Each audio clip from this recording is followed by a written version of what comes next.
এবারে উৎসব নামে একটা গল্প বলি, সেখানে মধ্যবিত্তকে যে চাবুক মারা হয়েছে তার তুলনা নেই। আনোয়ার আলী বড়লোক বন্ধুর বৌভাতে গেছিল ধানমন্ডিতে, অভিজাত এলাকায়, বিরাট একটা বাড়ি।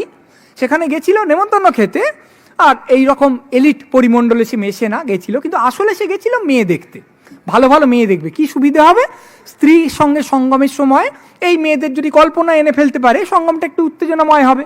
যেমন দুপুরে পর্নোগ্রাফি পড়লে রাত্রির বেলা তার সঙ্গমটা আরেকটু টাটকা হয়ে ওঠে। তা সেখানে গিয়ে বলছেন ইলিয়াস, প্রচুর পরিমাণে ভালো ভালো মেয়ে দেখা গেছে, কয়েকজনের সঙ্গে এমনকি আলাপও হলো। সমস্ত বিয়ে বাড়ির কুলীন কলরব অন্তত সপ্তাহখানেক সমস্ত শরীরে সুখ উদ্রেক করবে। কুলীন কলরবের কথা হচ্ছে না, আসলে মেয়েদের রূপ, আর সমস্ত শরীরে সুখ উদ্রেক করার দরকার নেই, তার যৌনতার ভালো হলেই হবে। নেমন্তন্নে গিয়ে আনোয়ার আলী এদিক দেখে ওদিক দেখে, মেয়ে কোথায়, ভালো ভালো মেয়ে খুব ভালো করে দেখে নেওয়া দরকার। এবং বাড়ি ফিরে আসার পর এক সময় তার মনে হয় মিসেস চৌধুরীর চেহারা একটুও মনে নেই। তার সংলাপ সবই স্পষ্ট মনে পড়ে, কিন্তু চেহারা কোথায়? মেয়েটাকে কত মনোযোগ দিয়ে দেখলো, এদিক থেকে দেখলো ওদিক থেকে দেখলো, কয়েকটা ঘন্টা যেতে না যেতেই সমস্ত ভুলে বসে আছে। দিন দিন স্মৃতিশক্তি ক্ষয় হতে হতে কোথায় এসে ঠেকলো। গল্পের গোড়ায় আনোয়ার আলী বাড়ি ফিরছে ওই রকম অভিজাত পাড়া থেকে, নিজেদের পাড়ায় ঢুকেই মেজাজটা খারাপ হয়ে যায়, ঘিঞ্জি বিচ্ছিরি। এখানে নর্দমা, তার জল, তার পাশে মানুষ ও জন্তুর বিষ্ঠা, ওখানে জুয়ার ঠেক, সেখান থেকে 20 বছর আগেকার একটা গান গাঁক গাঁক করে বাজছে, লোফাররা জটলা করছে, নাইট শো ভাঙবে, আধ ঘন্টা পর মেয়ে দেখবে। এইসব দেখে শুনে বাড়িতে এসে ঢুকে তার মনে হয় এই ঘর ওই গলিরই একটা বাইলেন। সেই ভিজে ভিজে ভ্যাপসা ভোঁতা গন্ধ, 40 পাওয়ারের টক টক আলোর ভেতরে ঘুম থেকে ওটা সালেহা বেগমের পুরু ঠোঁটের ফাঁক দিয়ে একটা হলুদাভ ও একটা সাদা দাঁত নির্লজ্জ উঁকি দেয়।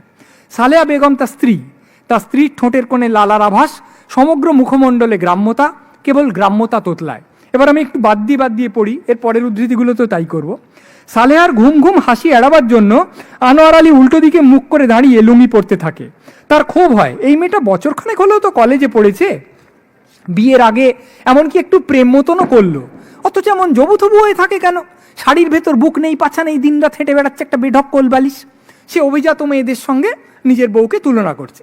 এরপর মূল মুশকিলটা হয় প্রাকনিদ্রা সঙ্গমের সময়, কিন্তু এই লোকটার আদৌ উত্তেজনা হচ্ছে না, অথচ একটু আগেই সে ভেবেছে, ভয় হয় সালেহা তার মূল্যবান সন্ধেবেলাটা তছনছ না করে ফেলে। তবে ভালো ভালো মেয়ে দেখা গেছে বহু, সুখ তো আজ ওদের নিয়ে, সালেহা উপলক্ষ মাত্র, মানে স্ত্রীর পেয়ালায় সে অন্য নারীদের ঢেলে উপভোগ করবে। মুশকিলটা হচ্ছে সে দেখে তার শরীর নিস্তরঙ্গ, এবং ইলিয়াসের ভাষায় তার হাতে যেন কে গ্লাভস পরিয়ে দিয়ে চলে গেছে। এবার কি হবে?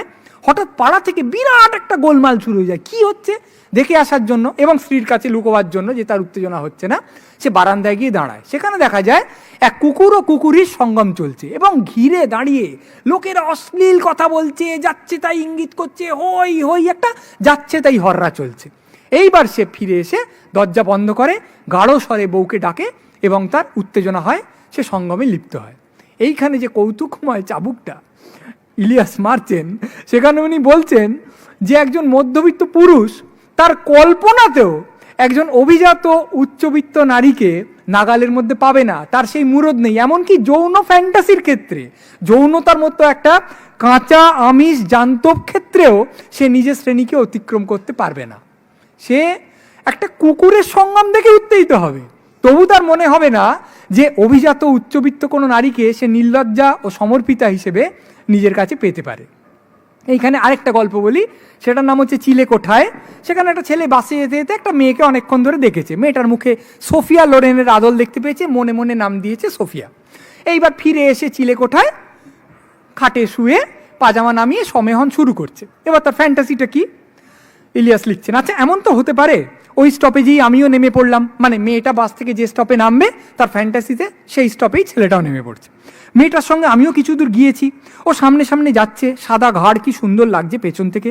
হঠাৎ ভীষণ বৃষ্টি আরম্ভ হলো, কোথায় যাই, যে বাড়িটার বারান্দায় গিয়ে দাঁড়ালাম মেয়েটা ঠিক সেই বাড়িতেই ঢুকলো। এটা ওদেরই বাড়ি, কিন্তু কি করে তা হয়? খালি বাজে উপন্যাস ও সিনেমা এরকম পাওয়া যায়। পৃথিবী জুড়ে কি উপন্যাস ঘটে চলেছে? চলুক না। ওর শাড়ি যাচ্ছে তাই রকম ভিজে গেছে, সব শব্দ হয় শাড়ির, বাইরে বৃষ্টি পড়ে, ঠিক বইতে যেমন হয়। ঘরে লোকজন কেউ নেই, মেয়েটা আমাকে নিবিড় করে জড়িয়ে ধরে। হাসানের তীক্ষ্ণ রক্তে উজান স্রোত কলকল করে ওঠে, ওর হাত আরো দৃঢ়, আরো গতিশীল হয়। কিন্তু এই সময় ক্ষীণ একটা প্রেমবোধ ওকে বড্ড বিরক্ত করতে লাগলো। যদিও খুব ক্ষীণ, যদিও খুব ঝাপসা, সমস্ত ব্যাপারটাকে একটা মহিমা দেবার জন্য ওর মধ্যবিত্ত কাঙালপনা হ্যাংলামো শুরু করলো। মানে একটা ছেলে একটা মেয়ে ফট করে জড়িয়ে ধরছে, ভিজে শাড়ি, শরীর স্পষ্ট ফুটে উঠেছে, এ আর কি। মধ্যবিত্তের প্রেমে আগে মন, আগে আলাপ আলোচনা কথাবার্তা, অনেক পরে শেষ স্টেশন হচ্ছে শরীর। ওরম করলে তো চলবে না। তাই এবার ফ্যান্টাসিটা একটু বদলে যাচ্ছে। কি? সুতরাং সেই মেয়ে শুকনো জামা কাপড় পরে একটা বেতের চেয়ারে বসে থাকে, কোনো ভিজে টিজের ব্যাপার নেই। বইতে যেমন পাওয়া যায়, সোফিয়া লোরেনের ভেজা চুল ছড়িয়ে পড়েছে চেয়ারের পেছনে। হাসান খুব গভীর স্বরে ডাকে, সোফিয়া। আমার নাম কে বললো তোমাকে? হাসান বলল, আমার হৃদয়। এই পর্যন্ত এসে হাসান বড্ড কৌতুক বোধ করে। এসব জিনিস আমার জন্য নয়। তবু সোফিয়াকে বলতে ইচ্ছে করে, আমি জানো সারাদিন আমার যেন কাটতে চায় না, তোমার সঙ্গে কখন দেখা হবে, কখন দেখা হবে। এখানে নিজেকে প্রায় গেঁয়ো মনে হলো, ফিল্মি ধরনের ফাজিল গেঁয়ো। মানে মধ্যবিত্ত সেক্সে ফ্যান্টাসি রচনা করছে, একই সঙ্গে নিজেরই পেছনে দাঁড়িয়ে আহা এখানটা আন্ডারলাইন করছে, ওখানটা লাল ঢেঁড়া দিচ্ছে, ওখানটা তীর চিহ্ন দিচ্ছে, এরকম করে ফ্যান্টাসিটাকে সংশোধন করতে করতে চলেছে। প্রেমের সিনটা তাড়াতাড়ি শেষ করে দেওয়া দরকার। তাই সোফিয়ার পিঠে হাত রেখে ওকে সামনে টেনে আনে। আস্তে আস্তে জামার ভেতরে হাত দিয়েছে, কিন্তু একটু নরম না, তবু হাত রেখেছে। এমন সময় খুব কঠিন কণ্ঠে কে যেন খেঁকিয়ে ওঠে, সুফিয়া। সাজ্জাদ শরীফ ওই সাহিত্য আলোচনায় আমাদের বুঝিয়েছিলেন যে সুফিয়া হচ্ছে একটু গরিব ঘরের মেয়েদের নাম, তারা বাড়িতে কাজ টাজ করতে আসে। এই যে সোফিয়া থেকে সুফিয়া, সোফিয়া লরেনকে তো আয়ত্ত করতে পারে না, যৌন ফ্যান্টাসিতেও পারে না, সেই জন্য সুফিয়া মানে বাড়ির কাজের লোক হলে তবু একটা হয়, এই গোছের ভাবে সে ফ্যান্টাসিতে তাকে নাগালের মধ্যে আনছে। যদিও আনতে পারলো না, কারণ সুফিয়া বলে তার মা খেঁকিয়ে উঠেছিল, এবং কে যেন একটা হাত সে দেখতে পায়, কে বুঝতে পারে না, তাকে মারতে শুরু করে। কিন্তু সেই সব দিকে আমরা যাব না, আমরা ইলিয়াসের সাক্ষাৎকারে যাব, যেখানে উনি বলছেন কিন্তু কল্পনায় সে কিছুতেই সে মেয়েকে পুরোপুরি আনতে পারছে না, সে কোনোদিনও পারবে না, কারণ ওই মেয়েটা তার রেঞ্জের অনেক বাইরে। বাস্তবে সে কখনোই ওই মেয়ের কাছাকাছি পৌঁছাতে পারবে না। এই রেঞ্জটাই হলো ক্লাস কনসাসনেস। সেক্সুয়াল ইমাজিনেশনের সাথেও ক্লাসের ওতপ্রোত সম্পর্ক রয়েছে। ধরো তুমি কল্পনা করো যে you are having sex with queen, I mean queen Elizabeth the second, কিন্তু দেখবে তুমি পারবে না। এক্সট্রিম মোমেন্টে যখন তোমার ইজাকুলেশন হচ্ছে, তখন দেখবে Elizabeth has disappeared, there lies your maid servant. ঠিক কিনা? এখানেই ক্লাস ব্যাপারটা আসছে। এবার আমাদের মনে হতে পারে, দাঁড়াও দাঁড়াও, তাহলে তো মধ্যবিত্ত শ্রেণীর তো পরিচারিকা নয়, এখানেও তো ক্লাস ডিঙিয়ে যাওয়া হলো। ইলিয়াস বলছেন, এখানে তুমি একজন মিডল ক্লাস ক্যারেক্টার, কারণ তুমি তোমার সেক্সুয়াল পার্টনারের উপর ডমিনেট করতে চাও, কিন্তু সাইকোলজিক্যালি তুমি এলিজাবেথকে ডমিনেট করতে পারো না। শুধু মধ্যবিত্তদের চাপ গান নয়, উচ্চবিত্তদের প্রতিও ইলিয়াস খুব সদয় নন। এই উৎসব গল্পটা থেকেই একটা জায়গা পড়ি, বড় লোকদের অভিজাত পাড়া সম্পর্কে লিখছেন। বোঝা যায় ওইসব নিষিদ্ধ গ্রহ নক্ষত্রে কোয়ার্টার ডজন হাফ ডজন রূপসী অন্য কোনো ভাষায় বাক্যালাপ করে। এই সেতারে মালকোষ ধরল, কি হাই তুলতে তুলতে বইয়ের পাতা উল্টাচ্ছে মন্থর আঙুলে। মুনতাসির কি ইশতিয়াক কি আহারার এলে কণিকা বন্দ্যোপাধ্যায়ের এলপি চালিয়ে দিয়ে সোশ্যালিজম সম্বন্ধে গল্প করছে কি নরম গলায়। আবার এরই ফাঁকে ফাঁকে সময় করে লোনলিনেসে কি মিষ্টি কষ্ট পায়।